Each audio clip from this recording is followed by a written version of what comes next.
Welcome, everyone, to another episode of the Comic Chronicle Podcast. I'm your guys' host, Dakota Morgan, coming to you from Phoenix, Arizona. We have today a legend on the show.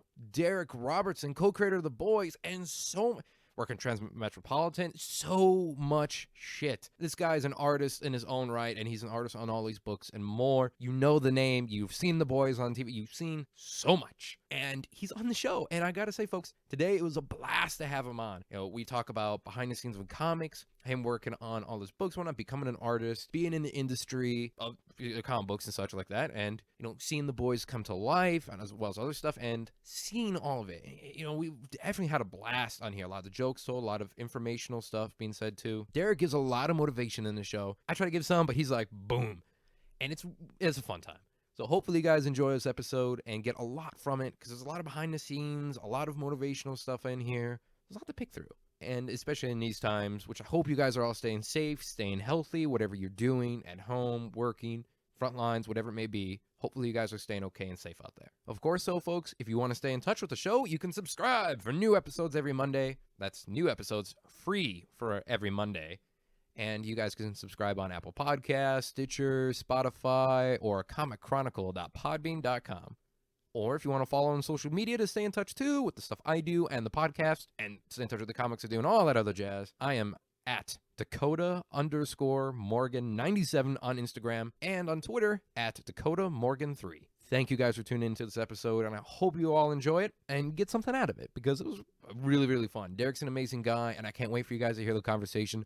So without me tiddling around and doing all this long-ass intro sort of thing like that, let's get into my talk with Darick. And Skype a minute here, because I think we may have talked too much shit about it. And no, it is okay. We're good. Darick, good man, welcome to the show. I always got to say welcome to the show to the guest, because maybe it's the military background with me, maybe it's all that sort of jazz. I don't know. Maybe it's just because my mom taught me respect, but who knows? Welcome to the show, good man. It is an honor to have you here. It's nice to be here.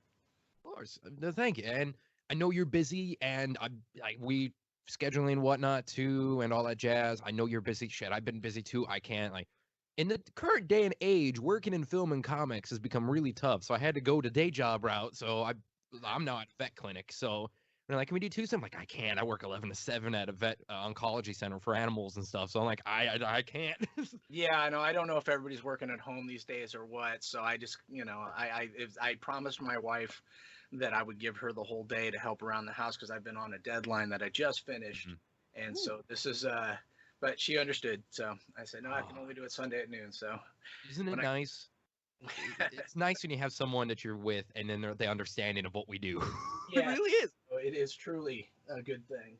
Oh yeah. There's one, and I've met so many people that have said it, and friends of mine in the business of comics and film, and we've all had it of we've gotten into arguments. It was a rough start, but then after a while, they just tend not to give a shit. They're like, okay, you do you, and then come back to me. You ain't going nowhere. Yeah, no, we've been together a couple decades, so she she knows my stuff real well. You're like, okay, yeah, we've been through it. Well, good man, I wanted to get on the show today because, you know, I've wanted to get a chance to talk to you because you are perhaps the busiest man I've ever known. No. Because you seem to work so much. I've brought on people from the CW show before, like my buddy who plays Martian Manhunter. You may or may not know him. Oh, I love that. Yeah, no, I love that character. He's such a good guy. And so we come on, and he works like crazy. Awesome. And you work like crazy. I guess so. Okay, exclude the COVID bullshit. All right, we exclude that. Then yeah. I think if you took COVID out of what's going on and whatnot, yeah. I think maybe it's just me. It seems like you're always working and always putting out content and shit like that. But I feel like I've been working on stuff in private for so long, and that it's just now getting announced that I fear that it was the opposite, that people thought I wasn't working. I know, but just other than covers and things like that I was putting out, that felt like I've been kind of invisible for a little bit. So that makes me happy that that's your perception of me. Oh, you did? Well, I think it's because it's like a fellow creative. Yeah. I write in comics. I don't do the art. You guys are the fucking magicians, I swear. You artists are. Of course. And whenever a creative, especially someone as big as you, is really silent, people are like, oh, what you been doing? A lot of work. Can you talk about it? I signed 10 contracts. I cannot. I'm sorry. No, it was. I'm really happy that my upcoming Black Label book with Tom Taylor, Hellblazer: Rise and Fall, has been announced because I'd been working on that for months and couldn't say a word, and it was like, I knew about it last year at San Diego, and we got the thumbs up, and so I just finished issue 2 yesterday, and they're 44 pages Holy shit! 44 page issues. And so I was just grinding to get it done, and really, but it's a real labor of love because Tom's just awesome to work with, and our editor Andy Curry has been great, and we were getting a lot of freedom to just kind of make a cool comic, and sometimes when you're working further up with the big two, you get a lot of oversight and interference, and it's not been like that at all. Like, because of COVID, I think also, like, we're all working remotely anyway. But it's just been a great experience, and I'm really happy with the way the work's coming out. It's starting to get previewed now. I'll be honest, it smacked me right across the face with that news when that was coming out. And it's like, you and Tom are working on it. I'm like, what the fuck? Out of nowhere. Yeah, I know. We kind of, I did a little bit of Deceased with him with the John Constantine segment last year, and I believe, or maybe it was earlier this year. I've lost all track of time. but it was great. It was just like a little teaser, but it was also a bit of an audition for us to show how we handle the character together, and it was very well received. So nice. Yeah. Nice.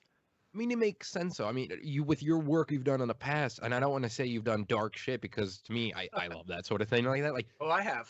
it's very, actually happy. Oh yeah, but I think it's because it fits the vibe of Darick a little bit here. It fits the vibe of you, man. Like, I'm not blowing your horn or anything like that, too. Feel free. You're like, well, I haven't had anything blown in a while. No. Right, yeah. My mind. Yeah. But you think about it, like, there's a certain motif, like with the work I do for writing and whatnot. I don't really work on superheroes that much. I work in like sci-fi monster sort of stuff and whatnot, and have one hero book or technically villain book that working on right now I can't talk about. But we have that. But then your motif is like the darker kind of stuff like that. It just feels like home. Is that kind of? Do you have that sort of thing with it? Definitely my wheelhouse. I mean, when I was growing up and creating. Just for myself, in my dreaming of being a professional someday, the stuff that pulled me in was, originally it was superhero comics, but I also, by the time I got to be, I don't know, 11 or 12, I discovered Heavy Metal magazine, and I loved horror comics as well, like the old DC stuff.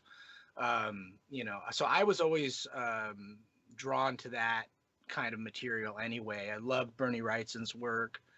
And I loved Frank Frazetta's work, like to see those posters, like one image tells you a whole story, and it would be monsters and barbarians, and and I just love that stuff. So I mean, for me, I'm happy to do superheroes, and it's kind of like why The Boys was such a good fit, because I was able to do both kind of horror and superheroes in the same genre. Oh God, yeah. And to see the show like pick up on that so well has just been awesome.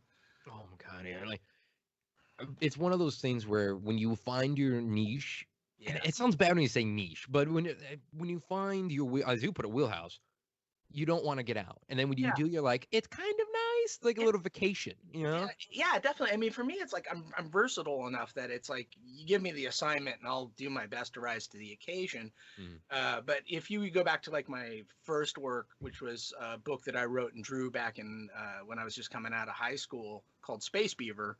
It was the idea of Space Beaver was just that there was this crazy world of funny animals, but it was a dark underbelly to it, and that was the whole, and that just made me laugh. So I was doing it to amuse myself, but I like the idea that these cute animals would when they're in a war, because you'd see like the cartoons at the time, like G.I. Joe, and the big battle going on and a plane blows up, but you see a little parachute coming out. Like no one actually gets hurt in G.I. Joe, and I'm like, that's ridiculous. So for me, I wanted to up it at like kind of like took the Care Bears and then the darkest world, put them together. Amazing. So like when the Space Beaver shoots somebody or guts them with a knife, there's entrails and exploding brains. It makes sense. It does make more sense, And like, it's hilarious to me. I don't know why. Like teddy bears with bones. It doesn't.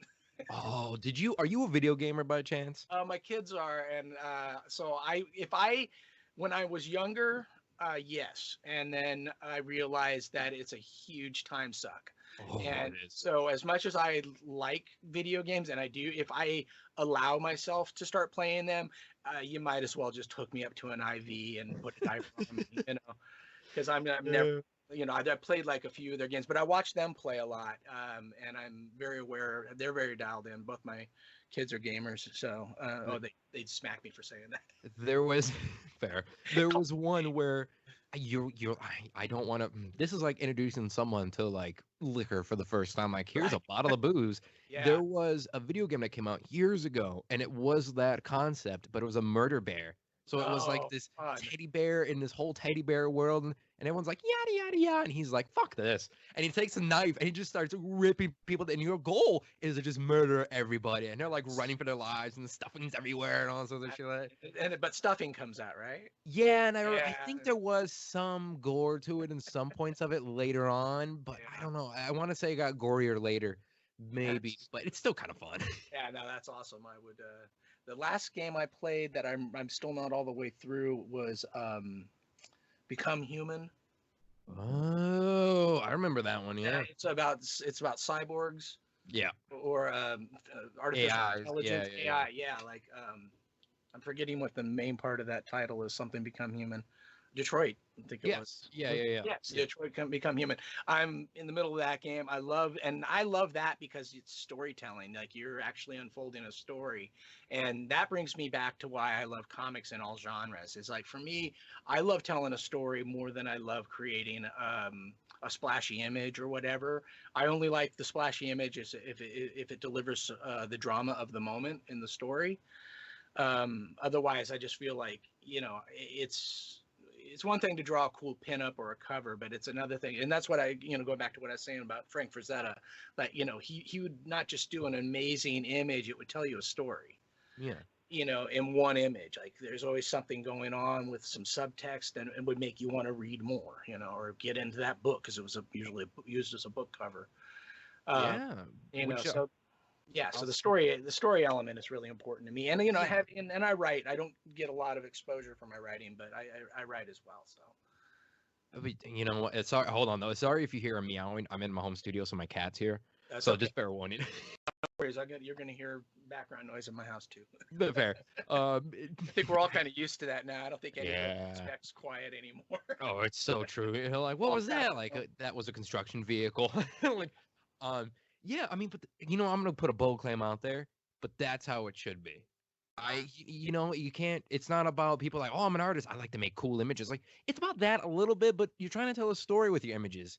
Well, I'm a writer, so maybe I'm biased. I don't know. no, but I think that's actually why I've had the career that I've had, because I love to collaborate. I really enjoy collaborating, and when I read a script, I want to get in there and like I've always lived by the philosophy that I only really want to make three people happy with whatever work I'm doing, and that's number one, the writer, number Mhm. two, the editor, and lastly, myself. Mm. And if all three of those people are happy with the end product, I let it go at that point. I don't read reviews too much. I don't get Oh, too bless lost you. in it. I just kind of go, hey, if they like it, great. If, I hope it does well. But remarkably, that the more I stick to that philosophy, the better the books tend to do, because I know I've done my best to get the writer's vision out there. And if I'm, and I would give this as advice to anybody who wants to be a professional artist in comics, but only you know where your limit is. Only you know if you're doing your best work. And if somebody else is telling you it's not good enough, you need to know whether or not it is, and quiet those voices so you can do the best work you can do.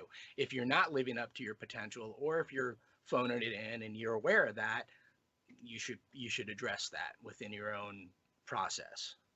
Damn, I can tell you're a writer. Oh, oh, that spoke to me deep. And Thank you. he's saying the shit I've been saying for years to people. Hopefully they listen to you, Derek, more than me, but they probably will. Everybody wants advice, but I don't know how much I have to give anymore. But that's a philosophy at least. Yeah, I mean, it's still good, and that's the thing. Like, whenever I've learned something over the years, and I'm only 23, but I've done a lot of animals and comics and media and all that jazz. I met a lot of people, learned a lot. Let me tell you, Darick, the people who always say, I don't have that much to give, have the most to fucking give. I Oh, swear to you on this. Swear to you. It's true, like, because you don't think you're like, I've been around the ringer. I don't know, like, maybe it's just me hashing out the same old shit when it's not. And I like to, like, let people know, like, hey, you guys are the ones that people look to and really are the ones that they listen to because it's different. It's not the same old, here's this quote on Instagram bullshit. And it's like, yeah. no. Here's something actually that you'll want to hear. Well, this is from life experience, so Yeah. there comes a time I think with everybody who's a creative where they have to kind of gut check whether or not they're doing it. If you're doing it just for the money, you should find another line of work because there's lots of jobs that'll pay you to do something that isn't creative, and you don't have to go through the agony of not knowing whether your stuff is good. Just you just show up and you do your job and you go home and you get your paycheck, and that's what you're about. Then get a job like that. But if you're, I believe if you're doing something creative, the money, I really believe the money will find you. If you do something that you love and you're doing it from a place of wanting to create something great and you love what you do, the money finds you. And, even in the current state of the industry. Oh yeah, it's really true. Like we're always like, yeah, this is it, and then we look outside the door. Oh yeah, shit. Yeah, it's like damn it. Cut to an image of the inside out pockets with moths. I was just thinking like even San Diego's now at home, so that's the state that we're that's like. This is the strangest year. I had so much that I was going to be a part of down there this year because season 2 of The Boys was coming out, and I was creating stuff for the event, and they announced season 3, but they had to do it online, and it was like, but I was supposed to be a part of all that, and I was very excited to go this year and just to watch it all go poof. It's a reminder of where your priorities need to be. Oh, exactly. Like I was on the same route when everything started shutting down. I got all the phone calls and like, hey, the Comic-Con you're going to, not happening. You're supposed to be a guest here. You can't be a guest here no more. It's dead. I'm like, oh shit. Yeah, it's just like never thought I'd see the world that didn't have a San Diego Comic-Con. Just last year I was walking around and like the Butcher was on the side of the Marriott. The entire gas lamp district had a huge boys mural, and buses were rolling by with my characters on the side, and I was man. I was like, that was like my, and when I was a young man, about your age and just starting to break in mainstream, I remember going to Comic-Con and just being able to go into that Marriott and be invited to a dinner by like an editor was like making it. You had made it. You had arrived. Yeah. You got a dinner with a mainstream Marvel or DC editor, and you hung out at the Marriott. Boy, you had made it. And so to be there many years later and then see my character on the side of it, taking up the whole thing. Awesome Carl Urban with the, looking just like Billy to me. Yeah, I mean, Carl Urban's a god. And he's such a good guy. But it was just phenomenal. Like that was so it was surreal to be there, and my family came down with me, and we were just really.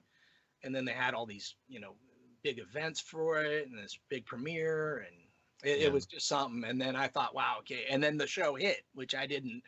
I mean, you can blow smoke up each other's asses all you want and go, oh, this is awesome. But if the world at large doesn't respond, then you're just having a me party. But to see the world react to it in the way that I did watching the early stuff going, this is great. I was hoping I wasn't too close to it, like to get excited, but boy, it hit. Oh yeah.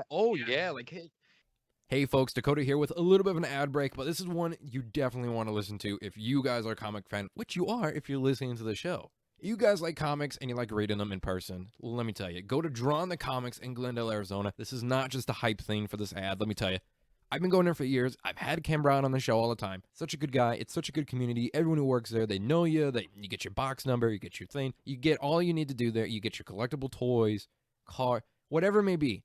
Comics, it's all there for you guys. That's Drawn the Comics in Glendale, Arizona. Here's the address. 5801 West Glendale Avenue, Glendale, Arizona, in downtown Glendale. And if you guys want to visit them, you can visit them, drawntocomics.com, or find them on social media, and the number is 623-847-9090. You give them a call. Definitely, guys, I love going to the store. And this is not a fucking lie. I love going. It's so amazing. Thanks, everyone, and hopefully you guys check them out. If you're in Arizona or maybe passing through, remember, guys, Drawn the Comics. Go check it out for your books. Reading books in person is so much better than digital. But I love digital too, so it's a little bit of a toss-up. Support brick and mortar companies. We definitely need you to.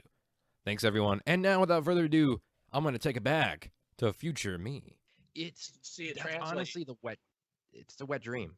You know, isn't it? Like, it's definitely the thing. I mean, how long have you been in the business, though? Oh, God, since 1986, legitimately, as far as, like, being a published artist. Really?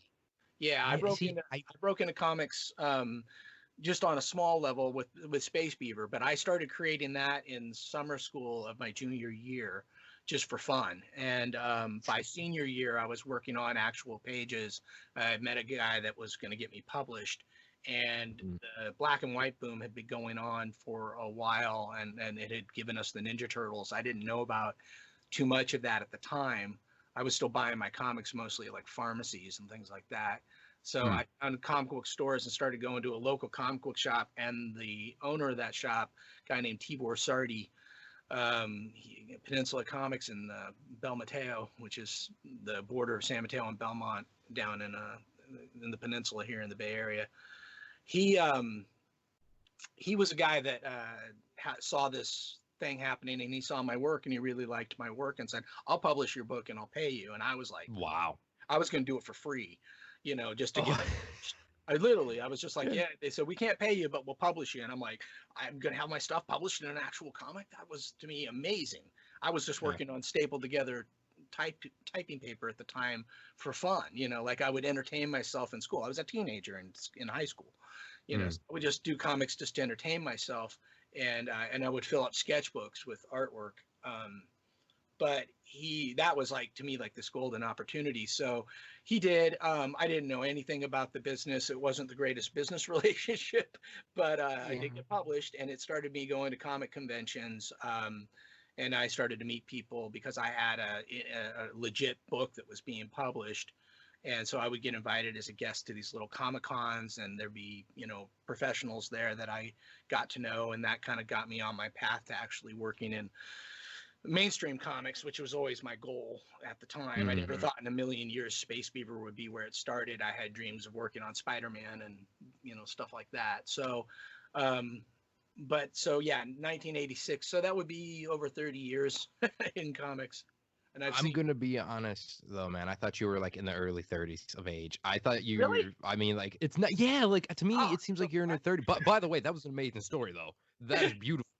No, thanks. I've seen a lot. I mean, the one thing I do know is, like, I understand how this industry works on a very visceral level, because at some point or another, in those early years when I was, you know, not making any money, but working my ass off to get into comics, I went and I volunteered to, I would go and unload books at Diamond Distributor on New Comics Eve, and in the middle of the night, like at 2 a.m, I'd be up. And anyway, so I drive out to Hayward and unload books, and then they ended up hiring me on. So I worked at a distributor for a little while.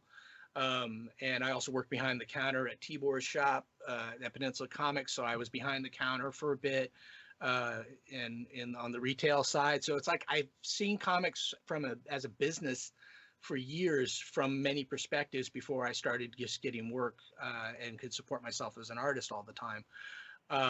But those years were very educational. I learned a lot about, you know, why it's important that your book comes out on time, and why you hit those deadlines, because there are people far beyond you that are counting on that book that has nothing to do with the art part of it. Yeah, and there's so much to it, and there's so much behind the scenes. I mean, shit, even there was a documentary on Amazon about it. My Comic Shop, a documentary adventure or something like that. I even had the guy who did it on the show. I'd like to see that. I And know about that. it's on Amazon. It's like $3. It's My Comic Shop documentary, I think. Cool. It's all about behind the scenes, and it's in a Clerks style too, because he wanted to pay homage to Kevin Smith. So it's in a Clerks kind of style, you know, and it's all behind the scenes of that. I've been thinking, like, amazed every time there's been anything that attempted to show the art, like what an artist's life is like. I've never seen anything that really hits the reality of it. And there's a lot of fun plot you can find in that lifestyle, but it always feels exaggerated. Like Chasing Amy got close, but then even that was a little bit, romantic. Like those guys had a pretty nice studio for working on an indie comic. I love the ones where they're like, we have a Manhattan loft, and it's like this huge ass thing, and I'm selling my paintings, and I'm like, oh, get fucked. You know as well as I do here, people. Come on. No, a lot of people now have day jobs. They can't. Oh yeah. Like, I'm grateful that I have as much work as I do. But I'm never blind to, like, I am just one, good screw up from being back at Pizza Hut. Oh God, the horror stories I've heard of that place. Oh shit. No, it was not a good job. And there goes the Pizza Hut sponsorship. No, sorry. Hey, no, I don't have phone work. I heard they're going under anyway these days. But yeah, man, it sounds like you've been through the journey and through the ringer though on this, and it also sounds like to me that you were the fan, and I love talking to you folks and whatnot because I'm that same guy as. We're the fans that were able to do what we love. Like we were hard into it. When I was doing Wolverine with Greg Rucka for Marvel, like that was my dream job. Like I wanted that so badly from like my early sketchbooks before Space Beaver, all that. Like I got dates on the front. But like in 83, 84, I was like so in love with the X-Men, and I just filled up my sketchbook with drawings of Wolverine and Nightcrawler and the X-Men, but especially Wolverine. I loved Wolverine. And so when I got the job, I had people that were like giving me trouble of like, because I was making him 5'3". And I'm like, you read the Marvel handbook, they're still saying he's 5'3". So they'd have these drawings, different artists, bless their hearts, they got their own way of interpreting things, but you can't have 6'1" Cyclops and 5'3" Logan eye to eye when they're squaring up. He's got to be looking up. I'm not a tall guy, so I know what it's like to move through the world at 5'7". It's like he's like right about my shoulder height, so I know where and for whatever reason I always have tall friends, but I have and I know what it's like talking to them. So, but it was really, so I get in this is in the early days of forums, but people would go back and forth and they'd say, oh, but I'm the biggest fan of Wolverine there is. And I've collected everything, blah, blah, blah. And I'm like, no, let's just square things out here. I loved Wolverine so much. I dedicated my life to getting good enough to work on the comic and did. I win. I'm the bigger fan. Yeah, you can't see my face right now because we're not doing video cams because my camera broke and we're trying to get a new one in the middle of this. But I am fucking floored because that's right. You're like, oh, you want to play this game? Zip, boom, here you go. Like, I know you think you know everything about Wolverine. That's great. You probably kept up with the comics after I left, but I just, but I love that character so much that it was personal for me to draw that guy. Oh yeah. Like when it gets personal, it's almost more fun. Like one of the books that just premiered digitally right now that's out is Soaring Preserve for SGS Comics, and it's dinosaurs. Huge Jurassic fan I am. I worked in paleontology for a couple years. Oh shit, I got a collection in now. And it's all dinosaurs. Like that one, it just speaks to you. And like, yes, people are like, oh, what about this here and this here? I'm like, don't worry, scientifically accurate here because citizen scientists, working all this shit like that. Like I love we're gonna be doing it. Yeah, I think a good knowledge of science makes better science fiction. Exactly. And shit, one of the ones that people were like, oh, you need to do this, you need to do this, you need to do this, was Kaiju Shield. It's giant monsters in the Vietnam War, right? Oh. So it's But it's scientific, and it's like, how'd you get these monsters? Well, in a science way, and it's like not like, oh, well, if it's gonna be Vietnam and real, you gotta make it science or maybe magic and stuff. Like, oh, hold on, guys, hold on. I've watched all the Toho movies too. I know where to go. Thank you. We're like, we're trying to get this done. You're like, and people fucking love that book series. Holy shit! But it is a thing when it speaks to you as a writer or an artist. I mean, you really feel it in your work, and I Yeah, think it just makes it flow, and the time goes fucking by because you'll be it's like, I don't know about you, but hours go by. oh well, in the best days, yeah. Yeah, that's true. That's true. You're like, oh my god, there's so much to do. What time is it? Oh fuck, it's only been an hour. Like, oh god.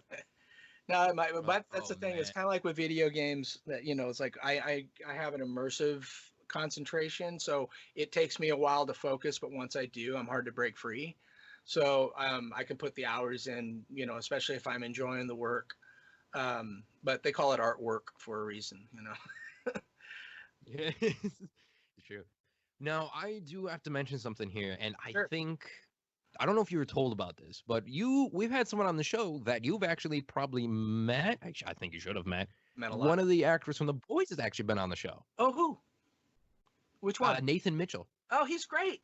Yeah, we just he just Yeah, like Nate is one of the nicest people, and was there. I gotta say, like, not no lie, everyone in that cast is just lovely. Like, there's really yeah. good people and friendly and welcoming, and they're kind and respectful to the crew and each other. It's amazing what good people, and I think that comes a lot. It comes down to Eric Kripke, you know, choosing wisely. He's got a no assholes policy in his Yeah. hiring, but it really shows. And when I went out to the set the first time in 2018.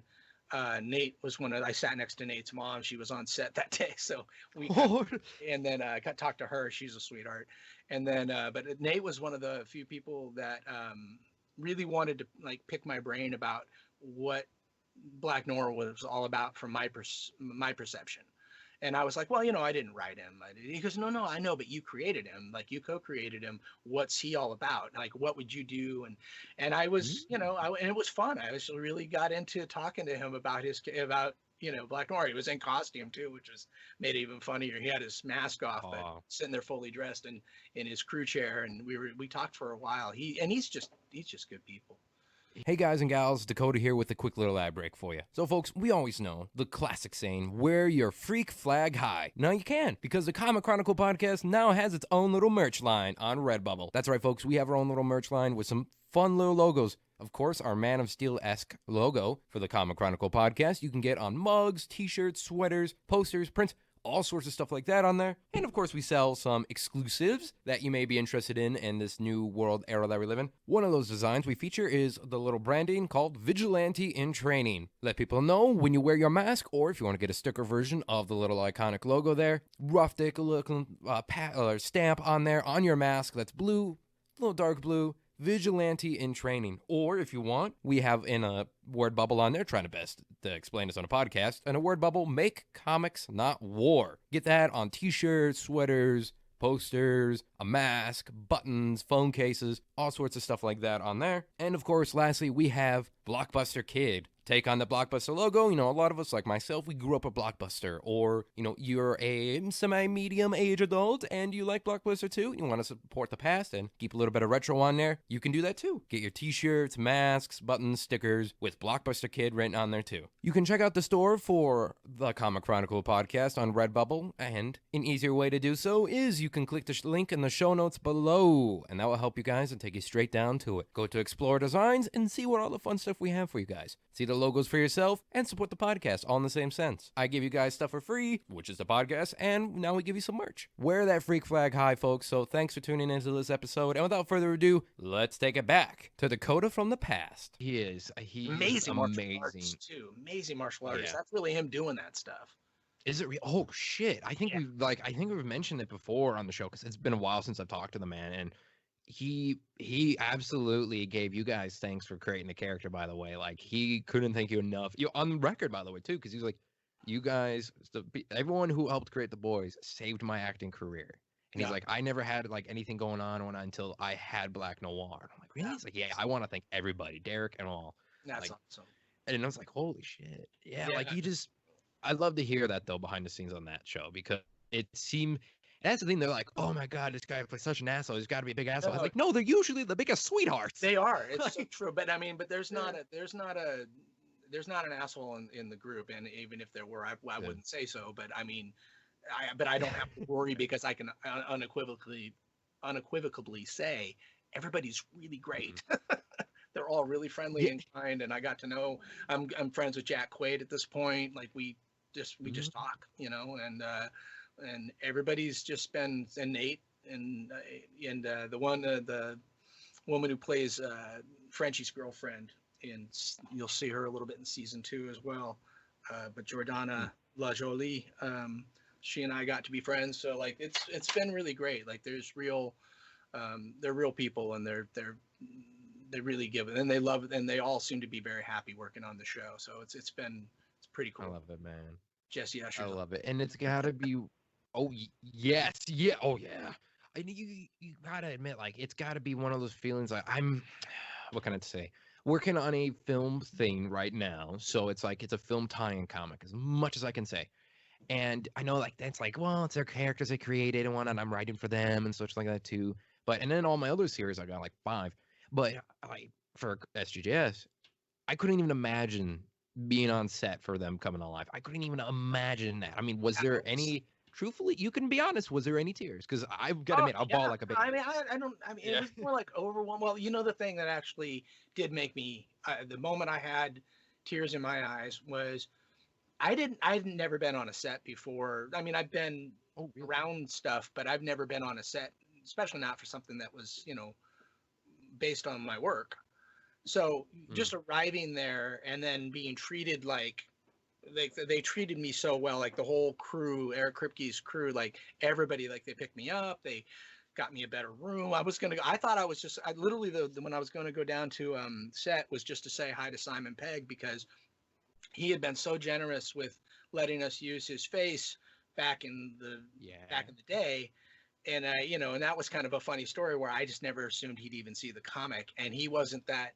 When I started designing Huey on him, I had just seen Spaced, and he hadn't broken huge here with Shaun of the Dead yet. So I just sort of thought. But if you ever watch Spaced, he's an aspiring comic book artist who works in a comic book store, and I thought this guy would be amused at the minimum to be drawn into a comic.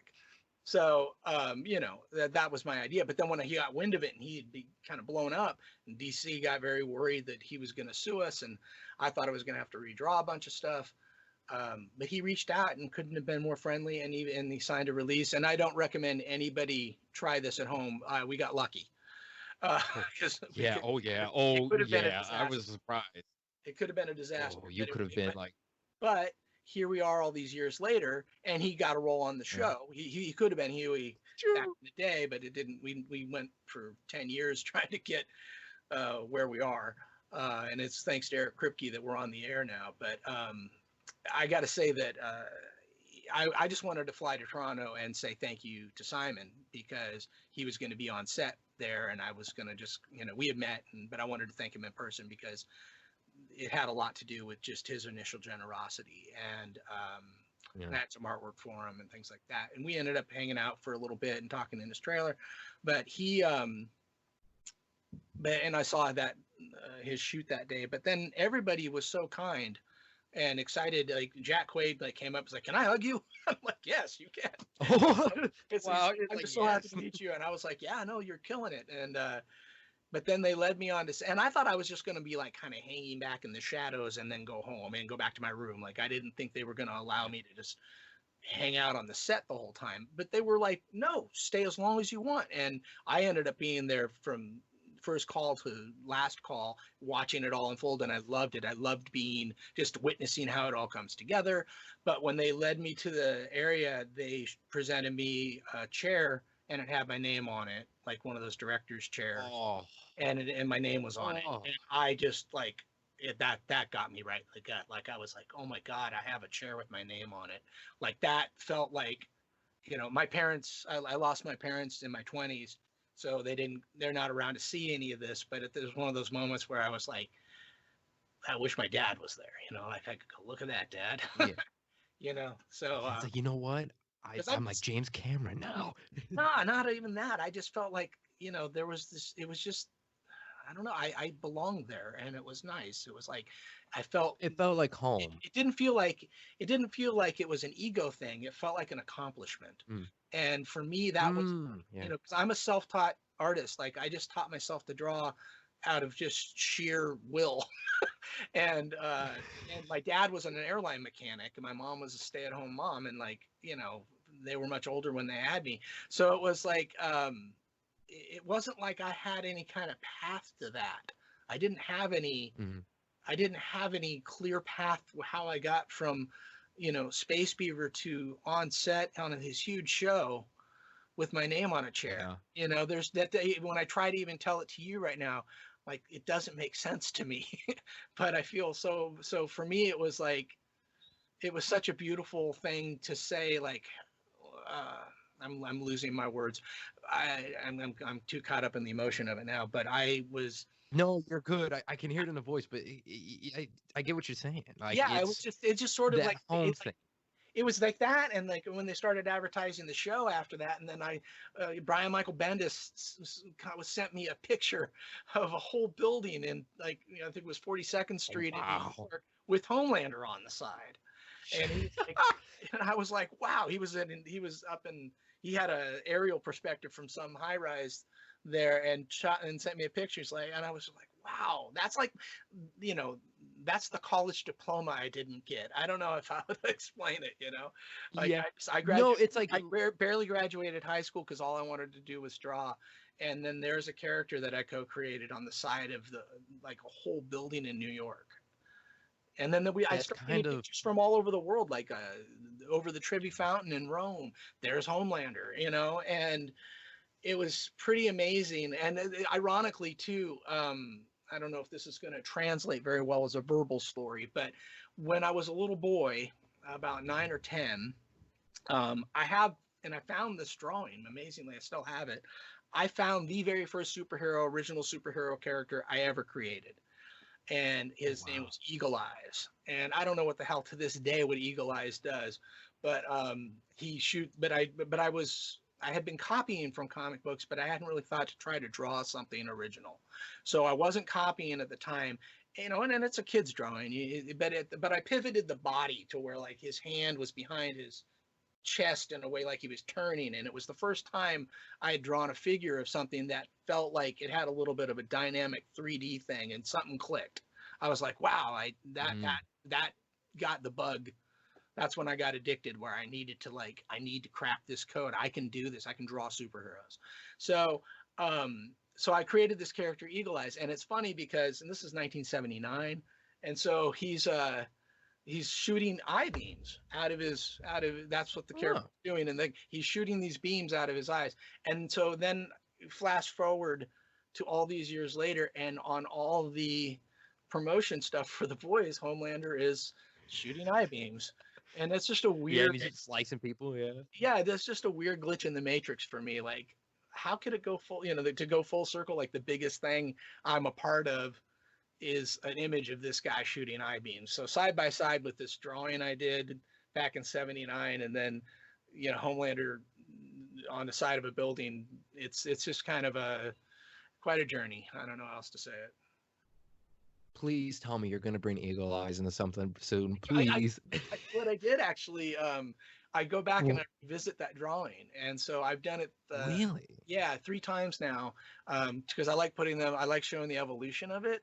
So I did one back in I think 2004 with my mainstream skills then, just to draw the character again, but now make him look cooler. And just last year, I had a day where I just needed to draw something for me. Like I don't get to do that very often. I always have something on my board that is under a deadline. But that one day I was having a good day, and it was around this time with all this when I noticed this coincidence of Homelander and Eagle Eyes. So I did it like last year. I did another drawing, an updated drawing of Eagle Eyes. So, and you can see that if you see this 3 side by side, I'll get your email from David, and I'll send them over to you so you can look at them.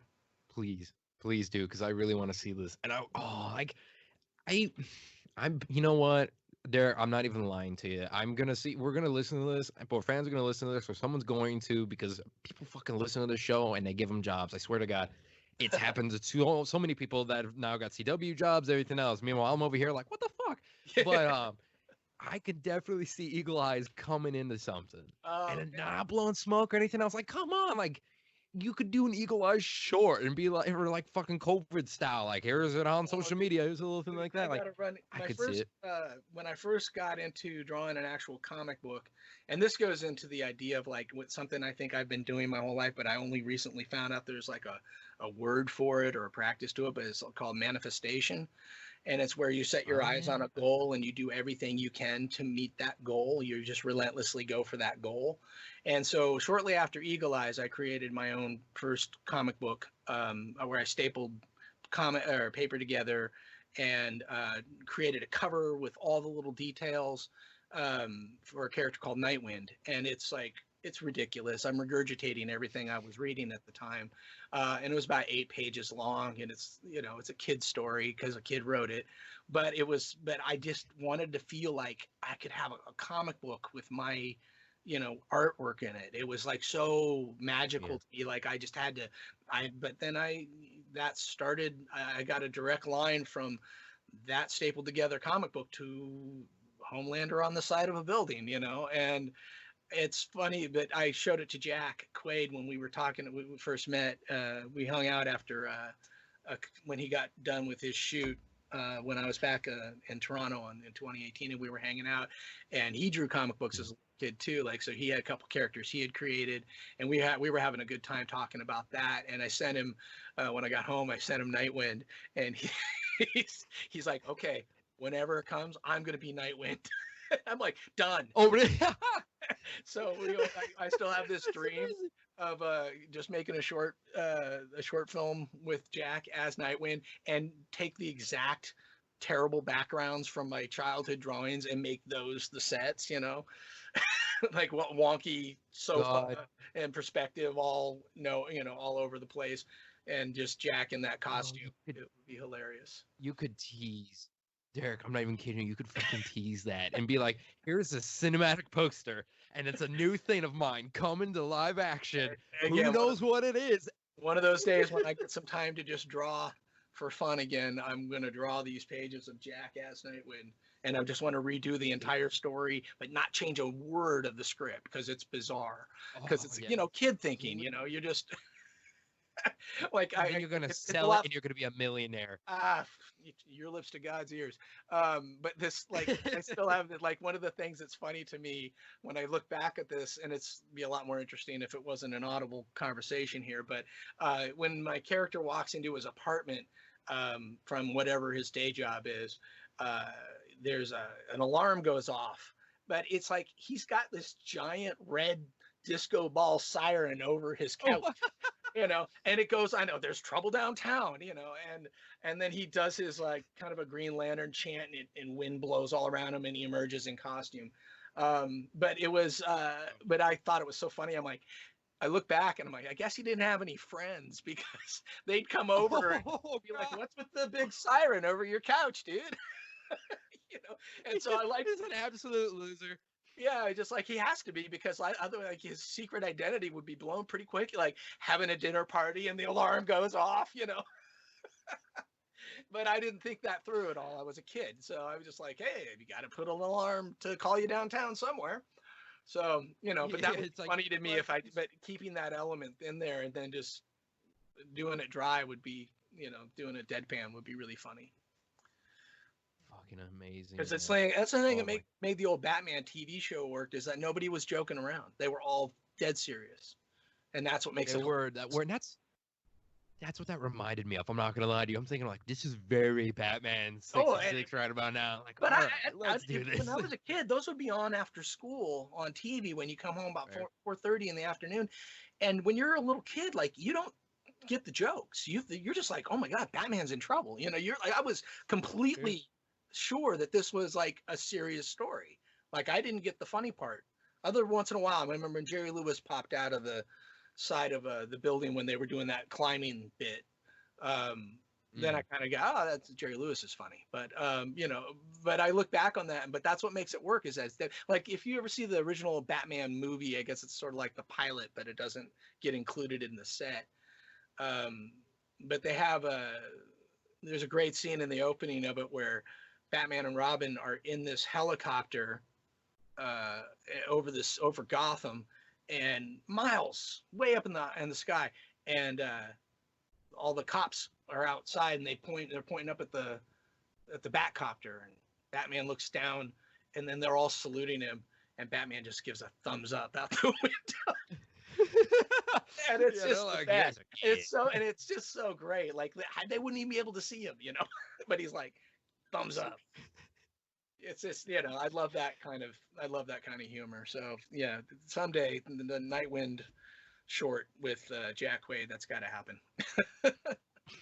Amazon exclusive, Nightwind. Even if I just draw it, it's gonna happen. It's still being. I want that cinematic poster, man. Like I said, that you would get so many people hyped up. I mean, like, what is this new epic thing? And it's like an Avengers style fucking poster. Yeah. And it's like all this thing on there, so serious looking, and then it comes out and we're like, what the hell's that? What's going on? We like it, but okay. Yeah, Nightwind wasn't a bad design. No. For being a kid, man, I came up with something pretty good. Exactly. Oh, exactly. He looks now we are coming near. Kind of looks like Black Noir, but in retrospect, like. Oh, really? A little bit. It was just all black costume and white eyes and an oval, on his chest.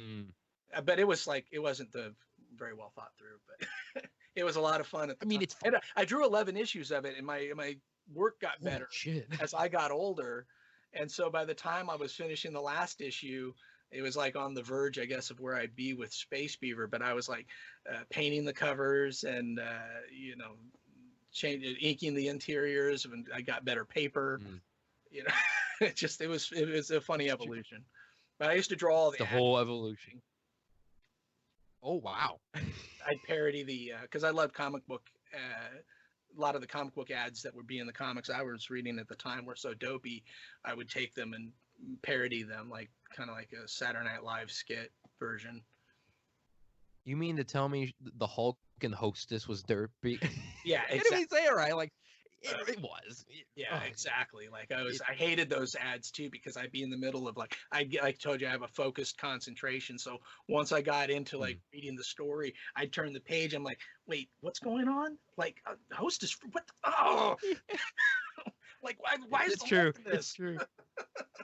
I'd get so pissed, and you're like reading a book, like, oh, Jean Grey's dead. Turn the page. Hey, kids, you ever heard of? No, fuck off. Where's Jean? Right, What's going on here? Precisely. You're all having an emotional moment, and they're like, oh yeah, exactly. That's those. Right. I remember some of the ads were just so dumb too. Like, remember there's this one for boots, like cowboy boots. It never changes. I read one the other day, and there was an ad for watches, and they're like, who's buying a Rolex and reading Superman right now? Yeah, like, right. What the hell? How many kids do you know can afford a Rolex? Oh, God. Oh, God. I can't even afford the fucking watch brand that... I mean, maybe it's because I don't want to buy it. It's a watch brand named Dakota. And I can't even afford that. Are you shitting? It's the same name as me. Like, come on. That's not right. They should send you a free one. Right. Well, then I'd have a lot of pickup trucks. I'd have a lot of those. Guess it could be. Shit. It's true. Oh, we are coming near the end of the show, good man, because like I said, I want to keep you on your time and whatnot. Before I let you go, though, I did get the name of that documentary. It's My Comic Shop Country. That's on Amazon right now. Awesome. I'll have to look it up. That sounds like definitely up my alley. Sweet. It's you and I work in a business, and so we're like, oh, what is it like? We know a bit of what it's like for comic book store owners, but then when you see it, you're like, oh shit. There's a lot more than I knew. A lot of my close friends are retailers, so shout out to Golden Apple down on Melrose in Los Angeles. So I know the personal side of the business from that too. So sweet. Now this is kind of a personal question. Sure. And it's not personal of like, what's your favorite food? No. It's a personal question. Like, I was thinking about it, like, my God, this guy's drawn so much fucking shit. Well, how do I narrate? I want to ask, because we all have our favorites, right? That's fine. For the boys, let's stick to the boys. Okay. What was your favorite character to draw? That's a hard one because like they're all kind of like it's Yeah. like picking my favorite kid. You know, I could actually. No, yeah. It's easier for me to say who I didn't like drawing. So Okay, who was your least favorite? the Deep. I hated drawing the Deep. That helmet was. Really? Yeah, and it's like he couldn't emote or express much either. He was like they've done such a great job in the show of making him more complex. Like they kind of took Jack from Jupiter and the Deep and made him one character. But in the comic, he was sort of like we designed all the superheroes to look a little dopey because that was sort of the joke. That so we Yeah. I when I came to the and Ennis had great ideas for all of them, but the when it came to the Deep, it was the idea that he would wear a cape and he's an underwater character, and and he had this diving helmet, and we imagined he would always sound like this, and you couldn't quite understand what he was saying inside that helmet, and that was part of the joke. But to draw that helmet was a lot of work because it was supposed to look like It looked antique helmet. So that yeah. but I enjoy drawing everybody. I think one of my favorite characters I realized I loved drawing was the Legend. Like with his big glasses and his crazy expressions. He was a lot of fun. I really enjoyed drawing him. I didn't think about him in context until recently. I saw a piece that was of mine with the Legend on it. I'm like, oh, that guy was always so much fun to draw. I like it. I didn't expect that. That's pretty cool. Oh man, that's awesome, man. It's true. We all have our babies and such like that. And people ask me what books do I like. I like all those characters. I like all those characters so much, and that was so like I said, it's all designing them from the ground up. Was it makes it kind of personal. Exactly. Now, good man here, do you have any social media that people can follow you on? If you do, if you don't, I don't know. Yeah, people tend to like it, that sort of thing. I'm not that much of I have a website that, you can kind of go and see some archive stuff, DarickRobertson.com. And, if you want to buy original art, that's a good place to go. And then also I have, I'm not on Facebook anymore, but I am on Twitter. But I tend to complain about politics. So if that's not your jam, as we all do anymore, it's you probably fine. won't like my feed that much, but if you want to be righteously angry with me, come on over. But I'm at Darick R. At Darick R. With my spelling. At Darick R. At Darick R. Well, I got to be honest with you though, man. Living in America in 2020, we're all complaining. We all are shit. With good reason.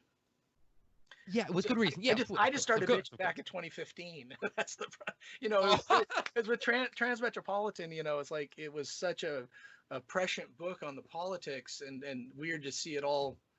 I liked it better when it was just imaginary sci-fi, not my daily life. But I thought I kind of feel like it's like I felt obligated to get more involved and aware because while working on that book, I became so much more aware of how the world turns that I couldn't close my eyes after. So it just every time, but now I feel like it's never been more important than to be awake and paying attention.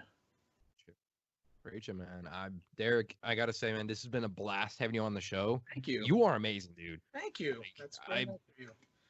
It's been a pleasure. Of course, and I like to. Thank you, good man. And as of this recording, it's coming out tomorrow and whatnot. I know you got a busy schedule and such, so I definitely want to say, again, thank you, man. You're welcome back anytime. I honestly, I don't know what to expect from you anymore because it's so much shit going on, and it's.